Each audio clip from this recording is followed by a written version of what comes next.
This episode is sponsored in part by PTZ Optics. Why hire a camera operator when the control is in your hands? Visit ptzoptics.com for more information. And by NewTek, makers of the TriCaster TC1. Stun your viewers, not your accountant. Visit newtek.com for more information. Hey guys, it's Friday. It's time for the Retro Buzz. We've got a show for you. At least we hope so. At least that's the plan. We got some things to talk about. But first, a message from Glenn Planamento. Not really a message. Just want to start trending? Hashtag Trongate, everyone. Get this thing trending. Hashtag Trongate. GRS fights for you, the users? Hashtag Trongate. This has been brought to you by Glenn Planamento. The expressions made by Glenn Planamento is not necessarily the expressions made from myself or this guy, Mr. Douglas Smith. I just, applaud Glenn and his use of technology and the hash browns and sending it to the internet and the whatnot. So, good for you being a modern man all of a sudden that looks like Steve Zissou from Life Aquatic. So that number one, I wanted to compliment you on your Mario hat just because it immediately made me think of Life Aquatic. And it's been a while since I watched that movie, and you reminded me I need to rewatch it. So thank you, Glenn. Well, this is actually, I stole this from my son. It's his hat he had when he was, 10 years ago, and he's just been sitting in his closet unused. I'm like, you know what? I'm taking that hat. And here it is. Yeah, yoink. And let me guess. Hopefully he wasn't wearing it and you didn't just rip it off his scalp. No, it's like everything else I gave him. It sits in worse than me. At least I take him out of the box and look at it once. He never even touches it. It was still folded, with the little hanger thing on the top. When I got it at Walmart, wherever I got this thing from, 10 years ago, I'm like, taking it. Bogeyed. So Matt Astra's Gaming said, look at Glenn, what a silver fox. Who wouldn't want to be in the ham in the man's sandwich? I don't know if that sounded good. That is for you. The way you read that just made it sound even worse. Oh no, that's exactly how he wrote it. He wants to be the ham in your sandwich. I don't know. I really don't know if that's a good way. I don't know. I'm scared now. I can't even talk. Wait. I think I need to hide for a second. Hold on. There we go. We'll be back after a few moments. We're having some technical difficulties. Please stand by. On that note, let's get into this week's gaming news.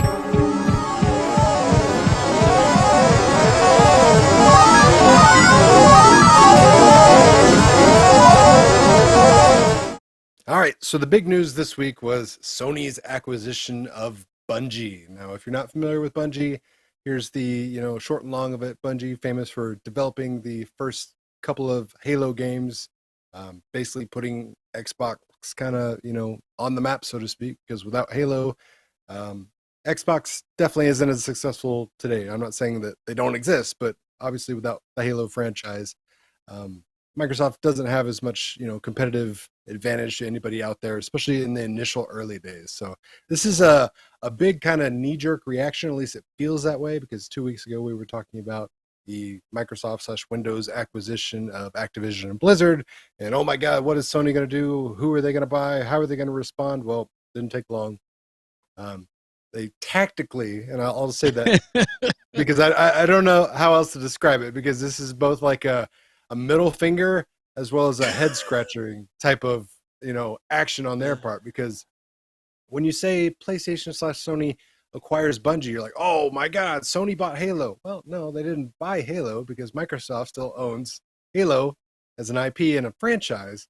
What Sony acquired was the game development arm of Bungie, who's now famous for working on the Destiny franchise, which is successful, but by no means as successful as Halo. So for the low price of $3.6 billion. That's a steal. They've essentially acquired the Destiny franchise. I mean, obviously there's more to it than that, but from the top down 20,000, 30,000 foot perspective, it looks like Sony just paid $3.6 million to own Destiny. Well, I mean, Bungie did start with Halo, but Halo, I thought, was now like 123 Studios. Someone else was doing that now. Bungie was out of it. weren't they? Yeah. Yeah. So when Bungie separated itself, Microsoft said, "Okay, we'll buy it. If you guys want to do other things besides Halo, that's fine." And they went their separate ways. They rebranded because they obviously are not going to go by Bungie anymore. So they made up a new studios like 343, and that is essentially the makers of Halo now. It is not the Bungie team, the original creators. Right. So if you think Halo sucks now, that's typically because Bungie isn't associated with anymore. However, Bungie went their own way, started making their own shooter game. Not exactly a Halo clone by any means. Different, but for all intents and purposes, their own version of Halo, which is the Destiny franchise, which is now on its second iteration. Do you think, though, that I agree with you, that was a knee-jerk reaction that they did. This was a knee-jerk sale all the way across the board. But do you think that they're doing this in case, because there's a lot of Xbox, from what I've read, there's a lot of Xbox players who love Destiny, that they're going to use this as a bargaining chip if Xbox says, you know what, we've honored the terms of the contract, Call of Duty is going to be exclusive to Xbox. Sony wants to say this is our ace in our hands, so to speak, or do you think that it's just they just want to show that they're dominant too and they have money to spend? I mean, I think it's a little bit from column A and a little bit from column B, but I think you do bring up a good point. It is a nice tactic, so to speak, a business tactics, so they can quasi defend themselves in case the future fear, which everybody that immediately heard the Microsoft acquisition of Activision and Blizzard said, oh my God, they're going to pull Call of Duty and all these other games and make them Xbox exclusives, and I'll never get to play it on my PlayStation. Well, if they've got another cross-platform game like Destiny that a lot of Xbox users are fans of, then PlayStation can say, hey, the moment you guys try to pull the rug out from under us, we're going to do the exact same thing under you. The ball still is heavily in Microsoft/Windows' court on that one because they have a larger piece of the pie, so to speak, with their Activision and Blizzard acquisition. However, it is very apparent now that it is essentially a war, not necessarily a let's put the other one out of business, right? But it is now a full-on game of stratego, so to speak, or risk, whatever you want to fancy it. But this is now a tactical business acquisition, field, so to speak, and there's going to be several more in the future. I guarantee it. They're not going to just stop here. I will say I was really shocked at the price point at $3.6 billion for Bungie. Yeah. Obviously, I'll be the first to admit I have no idea the staff, the expenses, all the things that go into these type of acquisitions, but just my immediate reaction to hearing Sony bought Bungie for $3.6 billion, I immediately thought of years ago when Disney bought Star Wars for $4 billion. Now, which one of those sounds like a deal to you? Obviously, throw aside inflation. Probably Star Wars, I think. Now, talking to Glenn would say Bungie. Yeah. No. Don't put words in my mouth. You don't know what's up on this Mario hat. Yeah, dude, because you don't like going on Kathleen Kennedy. So yeah, you would say Well, that's what I'm definitely. saying. That was a bad thing about it. I mean, they spent it was almost $4 billion. Yeah, $4 billion. Right, yeah. for Star Wars. So it was actually a deal until Kennedy ruined it, and now it's worth like $5. So I'll go take $5 out of PayPal right now and get the back. Although I got to say, I said last week, you guys remember, I was saying Boba Fett was really not my cup of tea. It was kind of sucking, right? That was the poll I did. And I'll say I'm saying it still sucks because it's taking. Oh my goodness! It's taking Mando. Mando is making the show. Oh, and I don't want to talk about the new episode. But so far everything good about it has not been Boba Fett in that show. Tell me I'm wrong. Tell me I'm wrong. Well, let me ask you guys something here, and even chat room. Do you think we're finally going back to the days of the Nintendo Sega wars where there was certain IPs that were just for certain consoles? I mean, I know we've kind of there still is that exclusivity, but I think we're seeing it more now than we have probably in what'd you say, the last 10 years? Yeah. I mean, it still obviously exists to this day, but for the most part, in the last 10 years, these companies have tried to not necessarily clone, but develop their own versions of the other company's most successful franchises. So where Microsoft has had Halo and Gears of War, Sony tried to do that with, what is it? The freaking, it's so bad, I'm not even going to think of the name of it right now. Tip of my tongue. But anyways, better example would be Forza and Gran Turismo.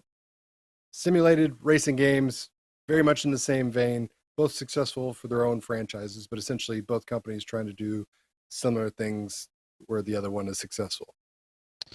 I don't necessarily think it's a bad thing though, because Killzone, that was the game. Oh, Killzone, yeah. Killzone. Yeah, definitely not a Halo. No, but I mean, if you talk to the original Halo players, they'll say that the original versions of Halo were better than what's out right now. I can't say one way or the other, and I'm not going to say one way or the other because I really didn't get into Halo as much as I have with Halo Infinite. What? No, I never really. I played it casually, but I wasn't like hardcore like some of these guys that play like Call of Duty and some of these other games like where I had to have, even though I have every Halo. It wasn't like I casually played it. I didn't play it online. I played it, the campaigns. That was fun for me. Like I didn't do it. The any only other way. reason I bought the Xbox 360 was to play Halo. That was, and then Gears. Then I Oh, got Gears of War, yeah, great. that was another. Yeah. That one I like that more than Halo personally, but at the See, time, those are those I'm in the titles same that boat are yeah, those are the titles that make those are the what do they call that, the must have. They're the staples. Killer app. Yeah. Killer app. Mhm. Yeah. That's what you need. And they still don't have that for the PlayStation 5. That still doesn't exist. People are spending all this kind of money for this console. No, I disagree there. I think they do. Okay. They What is it? for the staple for right now for PS5. What's the killer app, Steven? You said there's a killer app, Steven. What is it? Right now I would have to say Call of Duty Vanguard is the killer, and I'm not a Call of Duty. I'm not a Vanguard fan. I'm not like the Call of Duty, not like some Vanguard people. in the arcades, 1981. But I would awesome. say it looks really I'll do a good video on that. It looks really good, Vanguard was great. and they brought Uncharted the collection out, and that looks really good on it. So Uncharted has been a staple for them for a while. Doug, I mean, Ratchet and Clank. I mean, that's another. I mean, I know that you can get it on other systems, but yeah, from the Sony IP stable house, like they're still kind of in development of their games. Like Spider-Man was their launch title, so to speak, and it was just essentially a expansion pack for Spider-Man. yeah, that's for why I didn't PlayStation say 4. that one. Yeah, exactly. Yeah. So, Little Big Planet / Sackboy, that was another in-house IP that they did, but I mean, it did well, but it's not near the success or sales numbers of any of these Call of Duties, Halos, or anything like that. So as of right now, I mean, Sony in the PlayStation 5, they don't have that in-house IP. Like God of War is something that is their in-house IP that does really well for them. But I mean, if you're talking immediately right now, PlayStation 5, they just don't have that massive title out there. Gran Agreed. Turismo, again, another one that's in the works, but it's not why people are buying the system, which is kind of impressive because the PlayStation 5 is outselling the current Xbox with lackluster titles. So, I mean, it really just goes to show you everybody values things differently. Some people just, need the latest and greatest to say they're the coolest kid on the block, and the other ones are, strict diehards for a brand, for a game, Right. for, Right. a system or whatever. And But I want Resident. to bring up Oh, go ahead. a Go ahead. comment here in the chat from Ariel Engine, because I do agree with this. It says, heard Sony bought Bungie to expand more into the online ecosystem and be more competitive. And I think that makes a whole lot more sense than, just hey, we wanted to acquire the Bungie as a game developer so we could gobble up Destiny. I mean, if you're paying $3.6 million for Destiny, it doesn't take a smart person or a person with genius level business acumen to understand that's not a good value. So one thing that Destiny does really well is have an online ecosystem. So that is something that I and Steven has also concurred with me on is, Yes. That's something that Microsoft does well and better than Very everybody well. else is their online ecosystem. Mhm. Absolutely. Sony tries, Nintendo tries, but Xbox / Microsoft is far above everybody in that state of speaking. I agree. And the poll I'm doing right now is, did Sony make a good deal on this acquisition? 36% say yes. 64% say no. Well, These must be the people who agree with me about Mando. Well, wait a and, second. Boba Fett shows. It here. really depends. I agree with Doug in the comment of his chatter. It really depends on the motivation behind it, because we all are sitting here going, this was a knee-jerk reaction. This is a reaction to Microsoft buying Blizzard and doing all that stuff. If their intention is to build a better online presence and work on an infrastructure so your credit card's not getting stolen every 6 months, and that they're not getting hey, I'm being real. Any PlayStation people low I hanging know fruit, you yeah. are, but This it's is true. legit. People don't It's forget. true. Yeah. This is okay. So if that's the case, then then Sony, kudos to you. Then that's $3.8 billion well spent. If you're just buying these companies just to basically say, we're in this game, we're going to fight tooth and nail with you, then I think it's the wrong way because, like you said, Doug, there's so many other companies out there that they could have acquired. They didn't need Bungie. Yep. Right. Correct. Angry Birds is out there, man. Buy them up. Come on, Sony, buy up some Angry Birds. I heard they're big. And Who do we got to talk to about getting Pong? yeah. Yo, I will buy PlayStation 5 if they come out with a licensed Pong. Right Oh there, my put it out goodness. there. Well, hey, Arcade 1-Up's got one for sale. You can go get theirs. I think they dropped it $150. So now you're I instead of paying an inflated price of $600, now you can pay $450. You know, and it looks like it's a good cabinet. I did buy the small one, which was okay. Yeah. You know, the small tabletop one. But it's a nice looking cabinet. I mean, I'm going to be honest. The Tron cabinet that they came out with is a nice looking cabinet. That joystick in there, I don't know. That seems pretty awesome if you ask me. I'm just saying that the joystick in the Tron cabinet is pretty sweet. I'm just saying. Hashtag Trongate. So I how do you follow that one up? That's not how hashtags work, but all right. But I honestly think, though, I think that we're going to start seeing these IPs pump out. Like Resident Evil Village for PS5, I got that. Really great game. If you haven't played it, you need to get it. There's a bunch of games that I have that I've been playing. Dying Light 2 just came out. If you haven't played that, the first one, I have that for Switch. I've been playing with a couple of friends because that's the only platform that they have. That's if you like the end of the world scenarios. So there's some different titles out there that, you know, are not exclusive by any means, but they're starting to show the power of the PS5. Uncharted is one. You were talking about, like, why do you need the new console? I have a Thief's End for PS4, unupscaled, if you will. And when I put in the new one, it's like I'm sitting there watching a movie, man. Like that makes it itself worth buying the PS5, in my opinion. Assuming you can find one. Well, now they're starting to, I don't know about where you're at, but around where I'm at, we've actually had a couple shipments as of recent. My brother happened to pick one up too. They're getting like 20 or 30 in at a shot. They're putting out these scalpers. Don't buy it from a scalper. Just hang tight. Don't. I got my Xbox Series X. I didn't pay a scalper. But I think this year should be the year that we consider it their launch year because COVID really messed them up. Then it always takes a new system. It takes the developers at least a year to start really learning what it's capable of, how to code for it, how to develop for it. So that's why those launch games are always kind of like fluff, so to speak, just because it's like, hey, we just treated this like it was the last generation console. Yeah, it's got more horsepower, which means it might render things we made quicker, but we didn't really know how to, utilize it because we were only given X amount of time to work with it. So I always treat the first year of a console launch just as its, infancy period. I don't expect it to blow me away by any means. Well, and I mean, think about it when the Genesis came out and you had the Nintendo, Sonic, I remember watching the commercial for Sonic the Hedgehog and I was like, dang, I don't know how you would control that. He's moving so fast on the screen. Do you guys remember seeing that? Like when they'd have him going, and they even slowed it down. On the Sega, like I said, it blew you away at the time. Like, Mario was a fantastic game, but you went from Mario to Sonic, and it was just like a night and day. You're like, I didn't know video games could move this fast. I'm about to have a freaking seizure. I mean, even fighting games, you go from playing the original WrestleMania, which was almost 2D on the Nintendo, to playing this fast-paced WrestleMania the arcade game, like Super WrestleMania. I forget what it was called.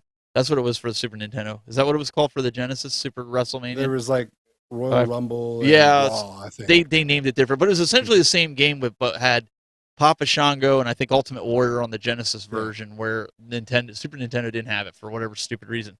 But you went from like Andre the Giant barely kicking and punching Hulk Hogan to all out superior graphics, like you said, like the arcade, WrestleMania the arcade, and I feel like that's where we're at right now. I think that's where people start looking at these consoles. Unlike Glenn, he looks at his in his box, and they're saying, "Well, this is the way to go. Let's get these upgraded ones through the cellophane." Yeah. Yeah, is that what you do, Glenn? You know I do, and I'm proud to say it. I don't know. What's this on now? They also don't want to just take Bungie and work on online play, but rumors are they're making movies. What is this? Well, I mean, that's another thing. It's like we don't necessarily know all the nitty-gritty details of this deal. Like I said, all we have is that like super high altitude view of, did they just buy this to get Destiny or online games? Like, well, number one, sure, that's part of it, obviously. Number two, Bungie could have a new IP they've created in-house that is literally, rearing to go and, 6 months away. And Sony's like, hey, we want that. We want all of it. We want it to be our own, so that could be its own thing.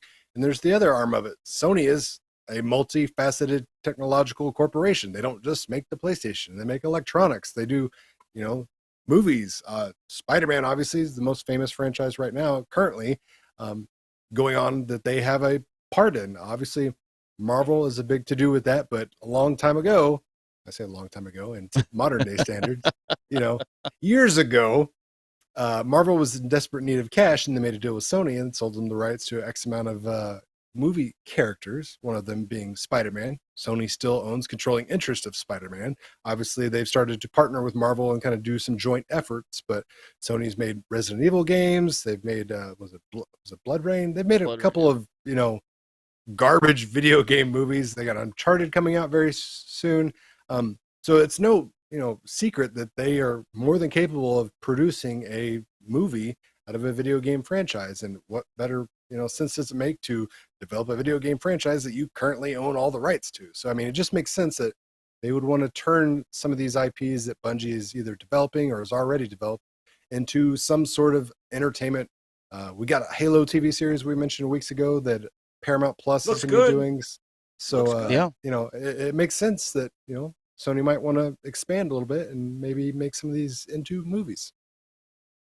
I think it's interesting. I mean, Mhm. but we all know how video game movies turn out, right? There's only like two I could say they're decent.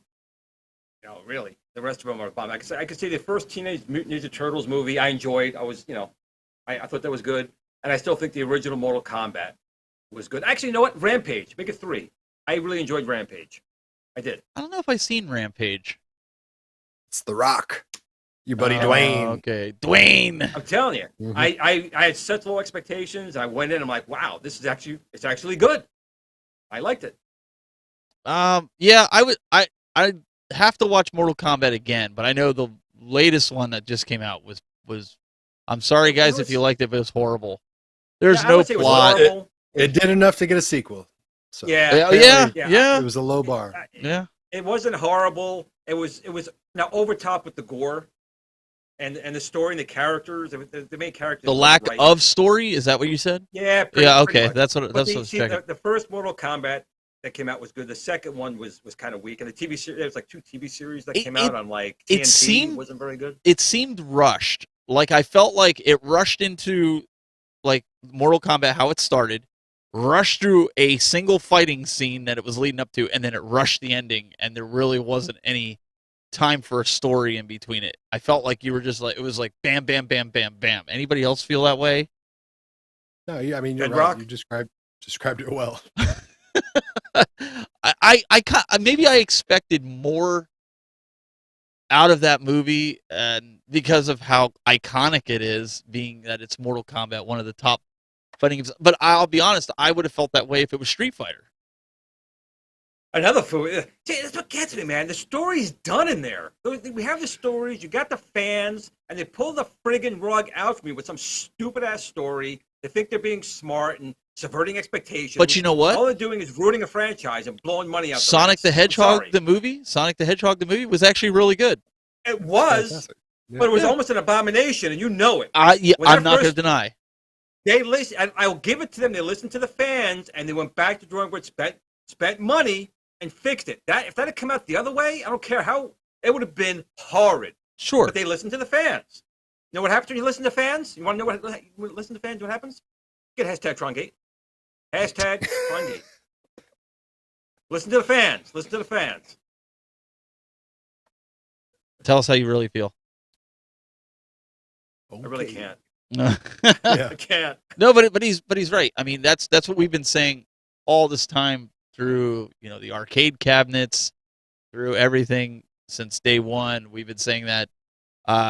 Doug, we said that about, even though they pulled it, WrestleMania, WWE 20, what was it? 2K20? 22? The original 20 was the garbage one? Yeah, the one they gave everybody their money back that wanted it. The fans are like, this is absolute trash. They didn't put one out in 2021. They held it for 2022, and 2022's looks phenomenal. It looks awesome. Let's hope the gameplay stays with it. Looks can be deceiving. Yes. And they typically are, given that company's track record. But yeah. But it looks promising. It looks promising. Yeah. I mean, it does. It can't be any worse, knock on wood. So I guess it's like anything here. We're not by any means telling you guys to run out and buy the latest and greatest console. We're not telling you to do that. I'm just saying over the next 3 to 6 months, I think you're gonna see each console cement itself. Now, when I say console, I'm talking about Xbox or PlayStation, because Switch has already been doing phenomenal. We'll get to that later, but I think you're gonna see it cement itself of why you would want each one of them, right? Well, I got to ask you guys this, because you guys have these systems, right? Yeah. So with the Sony, I know at least in the Microsoft one, there's some games out now, but on the PlayStation one, why spend that kind of money or pay scalpers the money you're paying?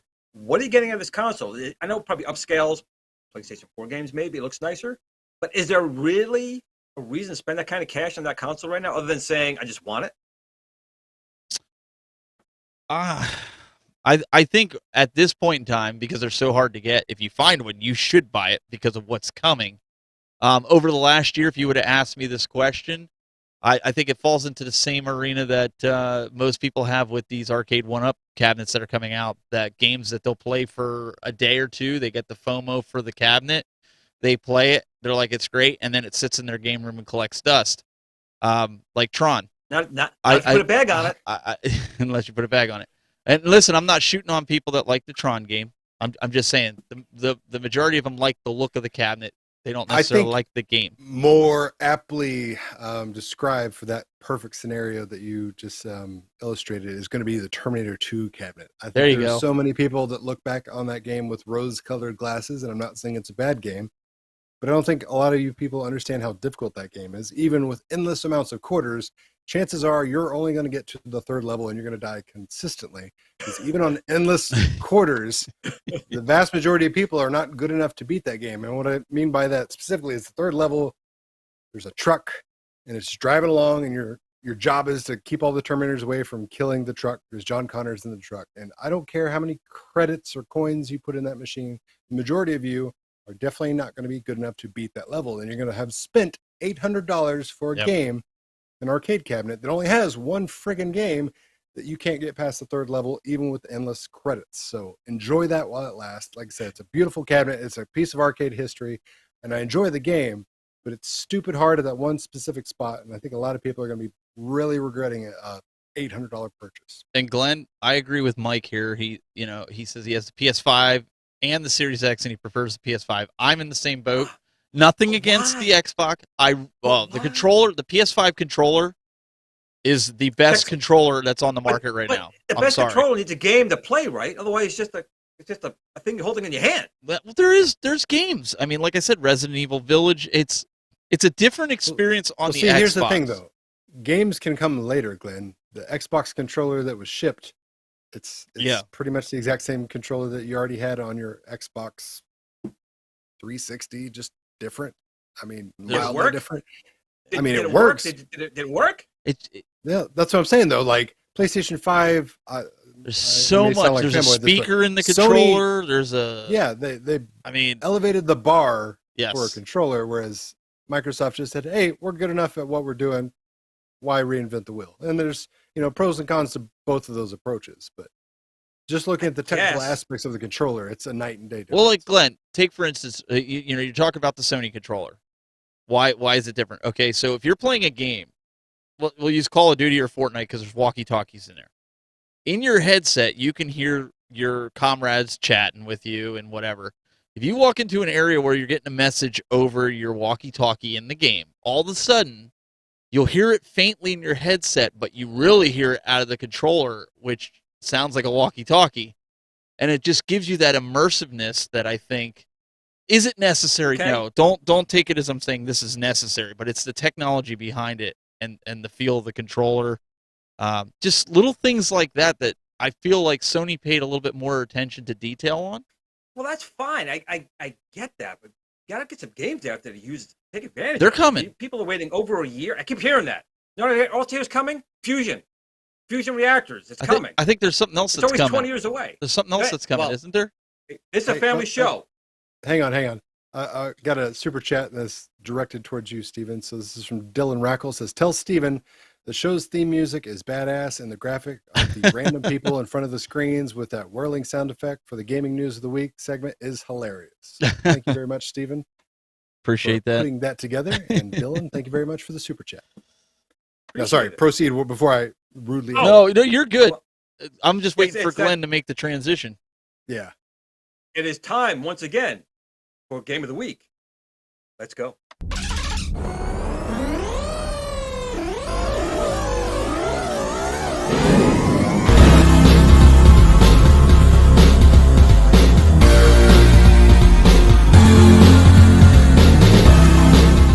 Hi everybody, it's time once again for Game of the Week. And what game we're looking at this week? It's Bally Midway's Blueprint. Blueprint is an arcade maze game released in June 1982. It was developed by Ashby Computers and Graphics and licensed to Bally Midway. Ports of Blueprint were published by CBS Electronics for the Atari 2600,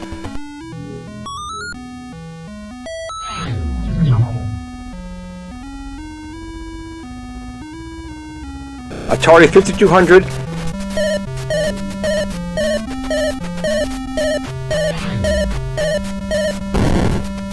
and the Commodore 64 back in 1983.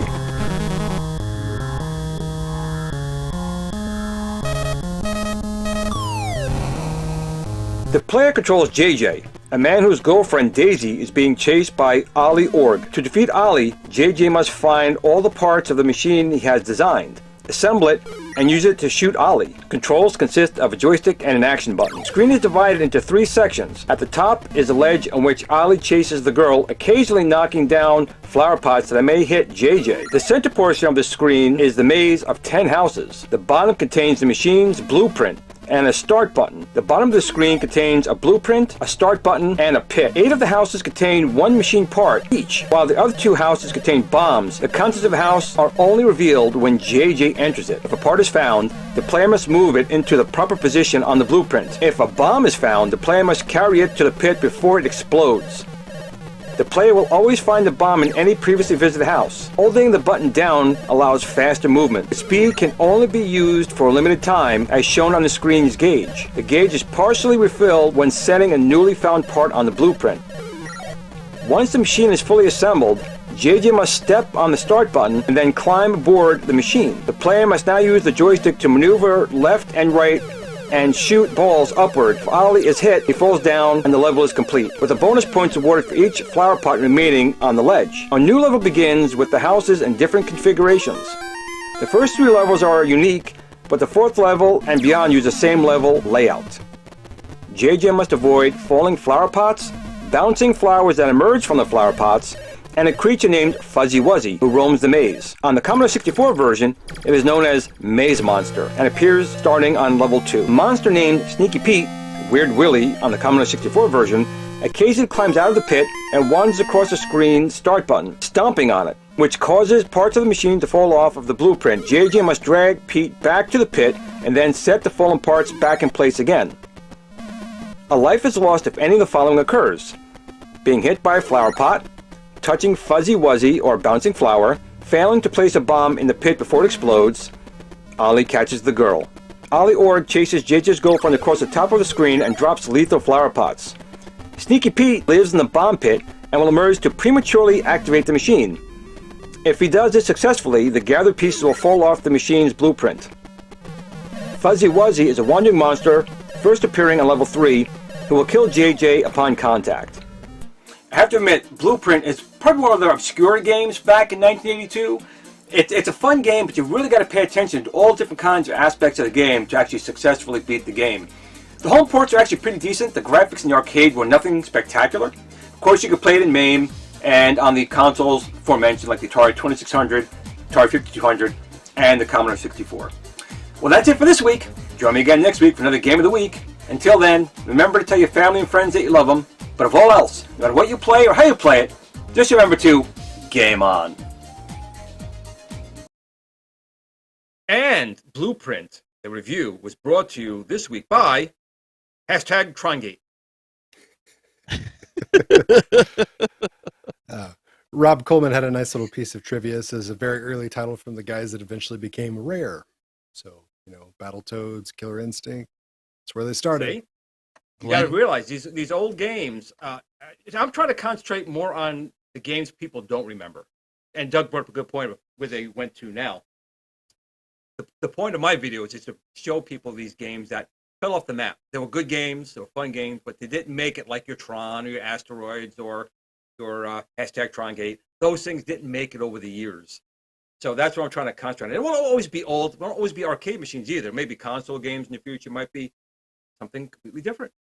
But for right now, that was your Game of the Week. Till next time. You know what else didn't make it, didn't last the test of time, Glenn? Physical video game stores, for the most part. All we got GameStop and then, your mom and pop style resale stores. Well, guess what? Somebody's trying to change that in 2022 of all years. So nice. Limited Run Games, I'm sure most of you are all familiar with, a physical media company that started in 2015, said, hey, we don't like to see the direction of the video game industry is going where everything's digital and, they're not selling you physical games. Everything's, digital only. There's a lot of great games that were digital only, but, there's collectors like us three that still love that physical media. Well, that's where Limited Run came into play, started making deals with these publishers and said, hey, give us the rights. We'll publish physical versions of your digital games. And lo and behold, that business took off. But their latest idea / concept they're going out with is going to be a physical game store that is supposed to be opening in April. So apparently this is, well within, already starting the groundwork and everything's going. They've got a space, they've got a location, they're building it out now. So this is not like just a pie in the sky dream idea or anything. But to think of somebody wanting to go into a physical media store / business in 2022 when all these stores have, failed and crumbled because of COVID and lockdowns and things like that. Yep. I mean, you want to say somebody that's got, eyes for the optimism. I mean, Limited Run Games is surely doing well enough to where they clearly say, hey, we don't care. We're going to buck tradition. We're going to, we're going to take a risk because this is a risk. You gotta say this. It is. There's no way else to describe that. Well, you both know my stance on this. I do not go for the friggin' downloadable content crap. I want the physical games. But there is a concern. I mean, I think of Gateway. Gateway and Dell, they had the big rivalry going for a long time. They were doing well. Gateway decided, hey, we're going to open up some real stores. And guess what happened? Tanked the whole company. That was it. Yep. They put them down in the burying. And like Doug said, this current environment might not be the best time.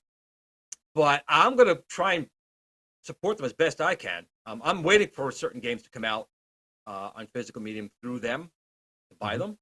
I hope that, people will embrace it and realize that we don't want this thing to die. We don't want these companies to sell you stuff that, like, prime example. Here's actually a prime example. My son is a huge Minecraft guy, and he was playing Hypixel, I think it was called, just on a server.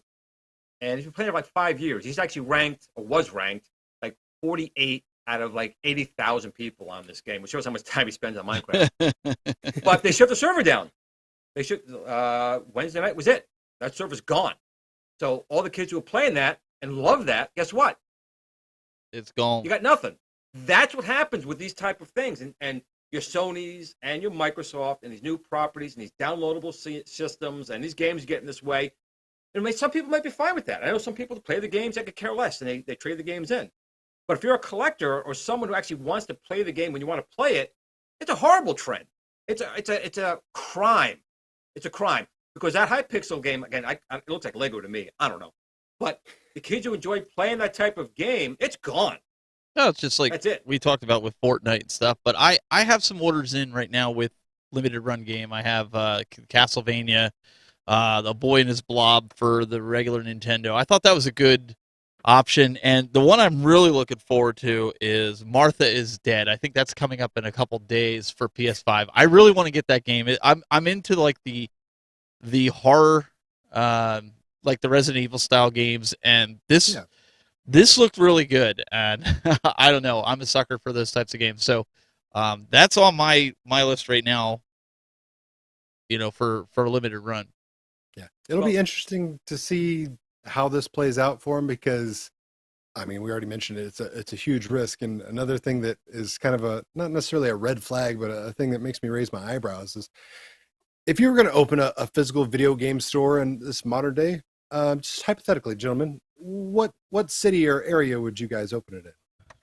Steven? I would probably say New York. I would say Okay. Where is it? Where's the Apple Store downtown? Is that Center Square or what is it? There's a couple, but there's one right the big right in glass Times one. Square. Times Square. That's probably Yeah, where right I'd put it downtown in Times Square. Because Glenn, how about you? Where would you, hypothetically, if you were going to put this store somewhere, where would you put it? Well, again, if I'm in New York, so I'm going to always stay in New York, but like New York or Los Angeles, Yeah. the big cities that has potential to get a large amount of traffic in it. Yeah. Gotcha. Well, they didn't choose New York. They didn't choose LA. Didn't choose Chicago. Didn't choose Houston. Didn't choose Miami. Cary, North Carolina. That's where this store is opening. Cary, North Carolina. What? Ah, Isn't that where the Wright? Isn't that where the Wright brothers first took flight? Oh, that's Kitty Hawk. Never mind. Yeah. So I mean, there's pros and cons because I'm sure that the rent of this retail place in Cary, North Carolina is, pennies on the dollar compared to where it would be in New York or LA or something like that. So to that, it makes sense. But I mean, I don't understand or know what kind of, market research they did to say, hey, we've got enough word of mouth in the area that people were going to come by our store, because the way he pitched the CEO of Limited Run Games, the way he pitched the concept store was it would be 75% Limited Run Games products and 25%, merchandise, t-shirts, whatever from other game companies and game makers and things like that. So it's going to be a little bit of everything, but it's not going to be a resale store like GameStop or anything where they buy your game for $5 and resell it for $20. So, I mean, it's quite a gamble. Like I said, you're in a market that is not necessarily a hotbed of activity, at least my understanding of the city of Cary, North Carolina. And I'm sorry if you're from that area, but it's probably not on the top 100 list of cities to visit in the United States of America, if I'm willing to bet. So to hear them gambling on that and then gambling on the concept of the store just being predominantly their own product and nobody else's, yeah, I mean, that's a lot of ifs. I would have thought they would have done some kind of poll. Glenn likes to do polls, and I would have thought like Dance on them, great too. I Tivo would 67, he suggested Portland or Austin. And I think those would be good fits. Portland Game Expo, stuff like that. yeah, Sure. Seattle I would say probably would have been my second choice next to Times Square because Austin is, number one, Austin. number two of the hipster movement, so to speak. So, I mean, that'd be a good place. But yeah, you got to Cary, do a North poll Carolina. to see where the most retro games sales are. I mean, I guess you wouldn't put it in a heavy digital area where people are just getting digital games. You're going to go out of business. It's never going to happen. But I guess I wonder, like, what their, mandate is there for, like, wearing masks. Maybe it's more relaxed there, and people are more free to walk around that area. Maybe. It's not that way here, so maybe that'll just help to give you some perspective from the Google machine, Cary, North Carolina is the 7th largest municipality in North Carolina, and its population is 166,000 people. So my question for you, Doug, is there a plan for them to open up more stores? Like, or is this going to be open for like a year and then they see how it does? And then all of a sudden, like, they start opening and popping them up all throughout the country. So I don't remember seeing any kind of mention of like franchising in the original article, and I don't blame them. You're getting a little ahead of yourself if you're talking about franchising before your first store is even open. So I would assume, one would assume anybody that opens a physical brick and mortar store would have the pie in the sky idea to branch off and open more. But obviously that's all going to depend on how well this one does. Personally, I love limited run games. The biggest criticism I always have for them is like you buy something and you get it 9 months later. Yes. So is it going to be? I don't know what kind of inventory they're going to have in there. If it's the games that nobody wanted that didn't sell out, because typically anything you order from them, like I said, you get it 6. No, it's going to be cardboard cutouts. Earliest. It's going to be cardboard cutouts sitting on the shelf. Reservations. It's like, hey, let me go to the back, and I'll come back 9 months, and I'll give you the game. Right. Like I got to let that baby gestate, right? Mm-hmm. That's a great question. I'm rooting for him regardless. Maybe we need to get. There's a lot of things that just make this sound like, bet on black, bet on red, 50-50 shot to me. You know what I'm going to do? I'm going to reach out to Limited Run Games, see if I can get any kind of information on. Maybe we can get them on the show. Get them on the show. Let's get them on the show. Yeah, and get them on here. And see what they're getting, because they got to have a game plan. I understand what you're saying about franchising, Doug. I do, but I would still be curious to hear what the future goal is if they're willing to share it. Like, hey, I mean, they've got a roadmap, they've got plans. Exactly. I mean, they've got a strategy. Like I said, we're just looking at this from the top perspective, and there's so much more involved. And somebody mentioned like probably has to be a tax-friendly state. I know Georgia is extremely tax-friendly. So I mean, there's lots of different angles that this could, be involved with that makes us more understanding from a business sense. But just we're just talking armchair quarterback businessman type of stuff, saying, hey, it's kind of weird, it's kind of cool, it's kind of weird. Either way, I do hope it works. I hope it works too, because we definitely need something like that to keep the physical media going. Wow, see, that's weird. That was 3 out of 3 judges all agreed. We agree. Usually one judge has to say no. We're all saying yes. Well, these subjects tonight are like spot on. In fact, until Doug put the story in here about this fraud for Guitar Hero, because he almost made me because Through the Fire and Flames, man, I watched this kid play it, man. He like destroyed it. Yeah, it's so I thought. Interesting.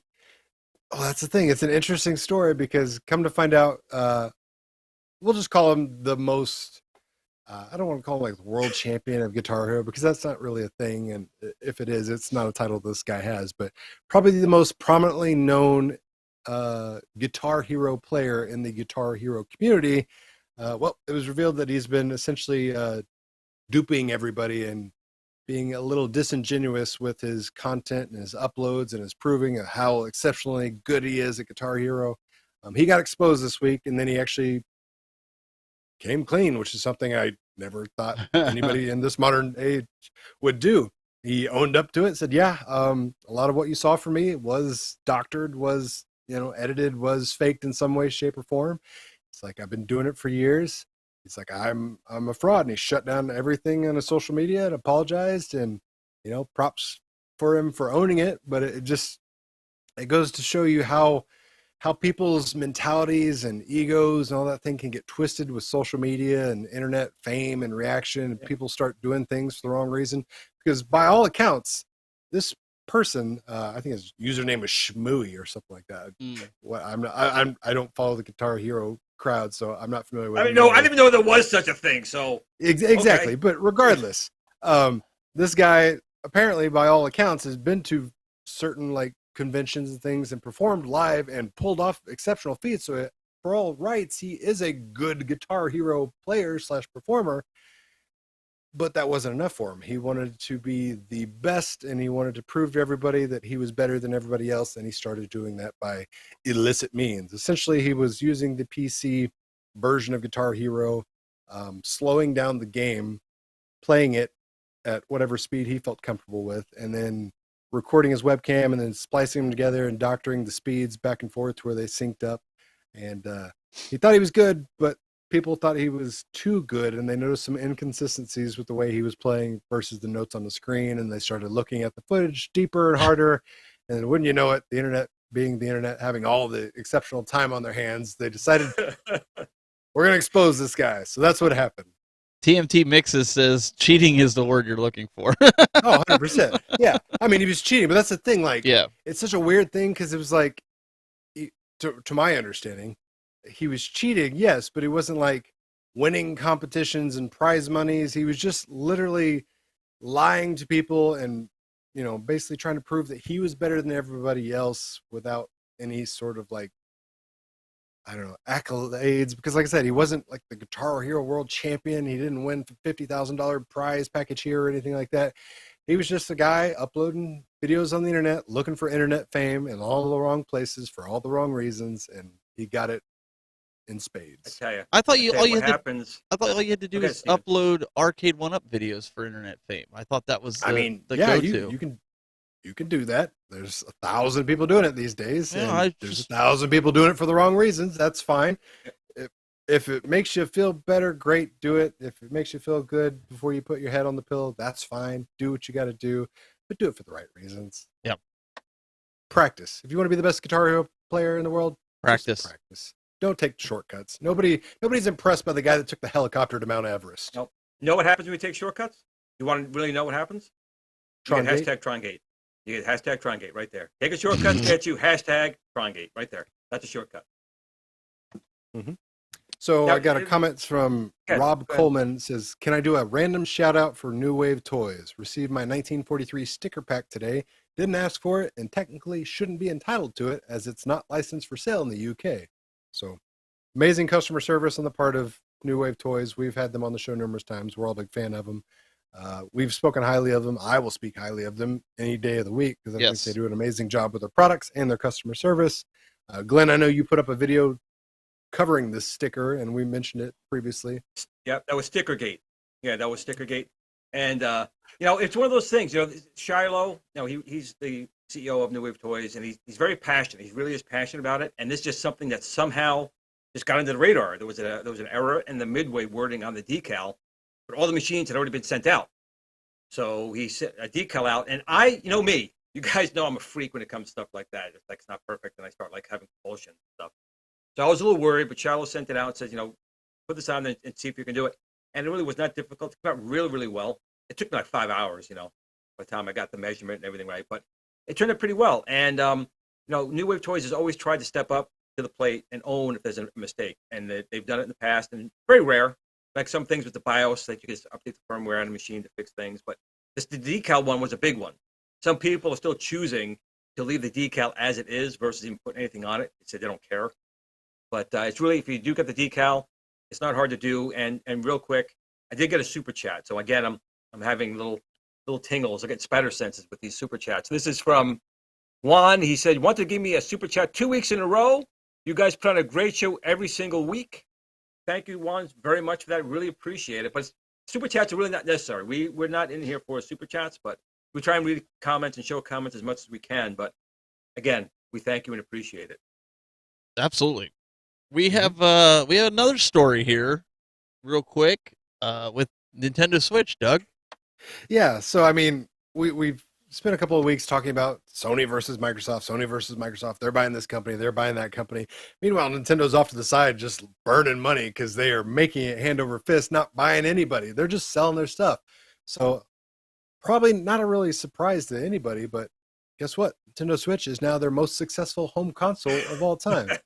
Yep. Outselling the Wii, which sold stupid amount. Like the Wii, for a lot of people, probably nobody thought was going to get passed because it hit that weird like middle ground of, hey, the kids love it, mom and dad loves it, hell, grandma and grandpa love Grandma, it because it had such that wide family appeal for its diverse game lineups and things like that, proving it didn't need to be the most powerful, didn't have to have the most frames per second, just had to have good games.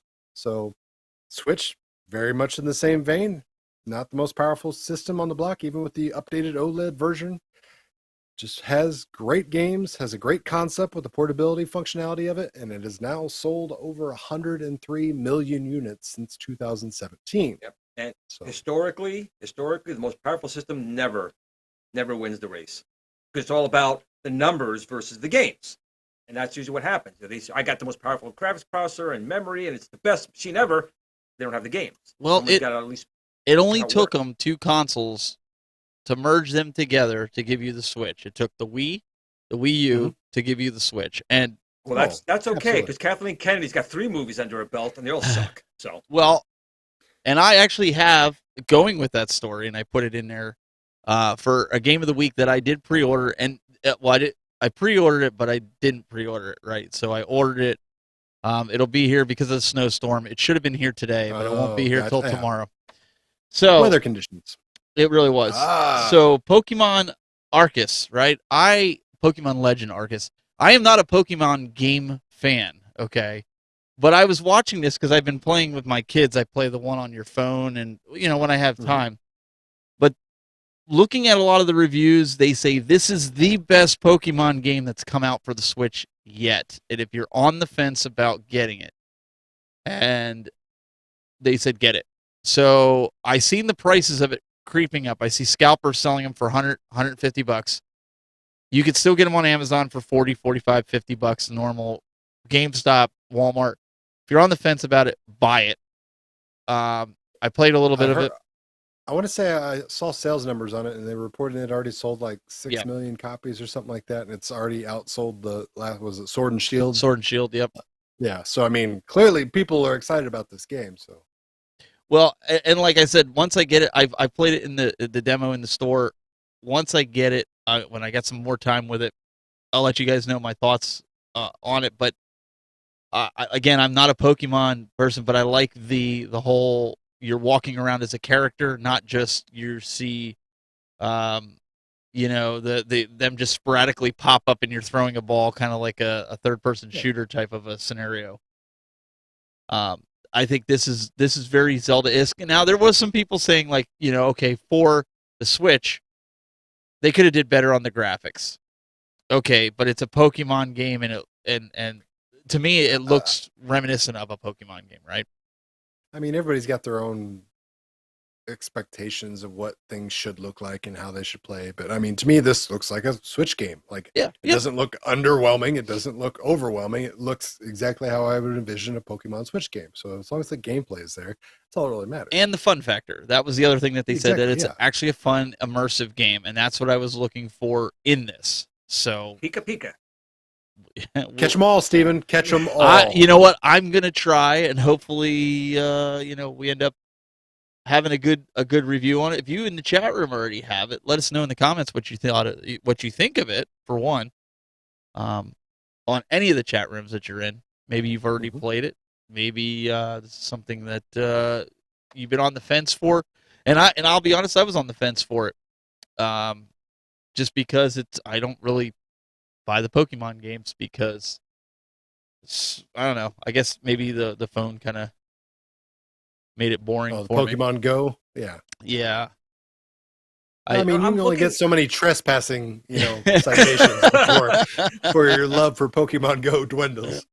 Yeah, it's funny with people with their cell phones going around. That's happened, man. Oh, my kids were doing it for a while. I gotta go to this building. There's a Pokemon. It was an epidemic for a while. I mean, there was news stories almost every night, it seemed like, about somebody doing something they weren't supposed to for a legendary Pokemon that was in somebody's backyard. Yep. It's like, wow. Imagine getting shot in the face over a Pokemon. Yep. No, and people are relentless with it. So, I don't know. We'll see how it is. There's a few other games that are going to be coming out that I'm going to try to pick up as they come out, and I've been trying to do this like once a week, get a new game alert. And I know I didn't do this, but I'm going to do this just for that one guy that was in the chat room. So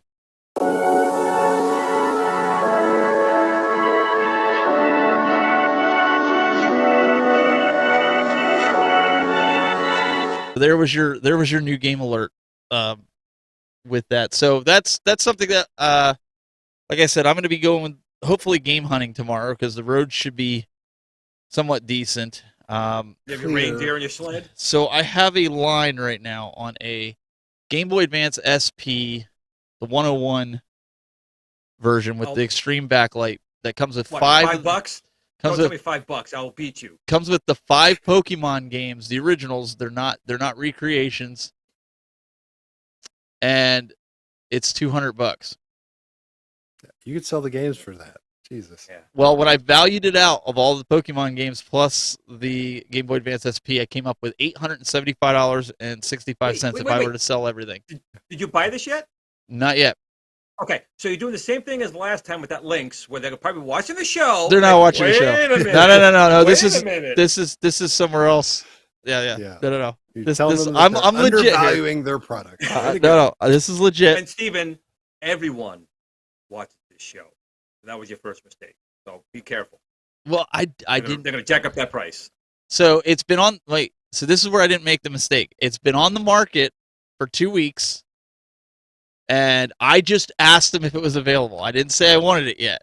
So they have no idea that I actually want it yet. Okay.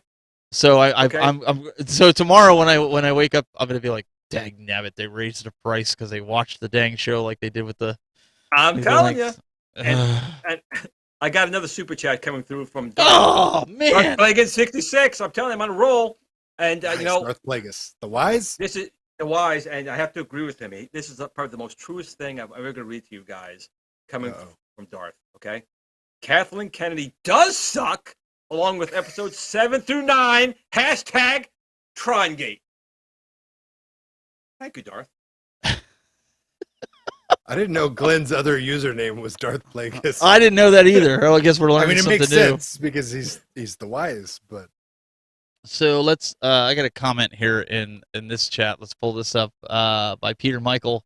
He says Nintendo sold 154 million DS consoles. I wonder if that's because of all the 3DSs and other variation combinations for that total. it is. Yeah. That's So probably the DS is the best-selling handheld of all time, but we're talking about specific consoles. But yeah, the DS had like 40 different variations, which is why that number is slightly inflated. But yeah, it's going to be hard to anyone beat that. I don't see anyone beating that, period. Stream Deck ain't going to beat it. No, and PSP is not going to beat it. no, and Meatball Saucy says 103 million, and I still don't own one. Come on, Meatball Saucy. Hey, Glenn's got a brand new one. He'll sell you, Meatball. No, he opened it up. Do. I actually I got that one used. It was the SP with the nice backlighting on there. I changed the case. It was ruined. I got the nice NES. Oh, put on nice. And I got Tron 2.0 on there, which I haven't played. So he also says I camped out and bought a Wii on day one. Now that's commitment. And he said It is. never owned a Wii U. Maybe I will be a consumer that buys a Switch to push Nintendo to 200 million. Maybe there's a prize in it for that. If you're the 200 million.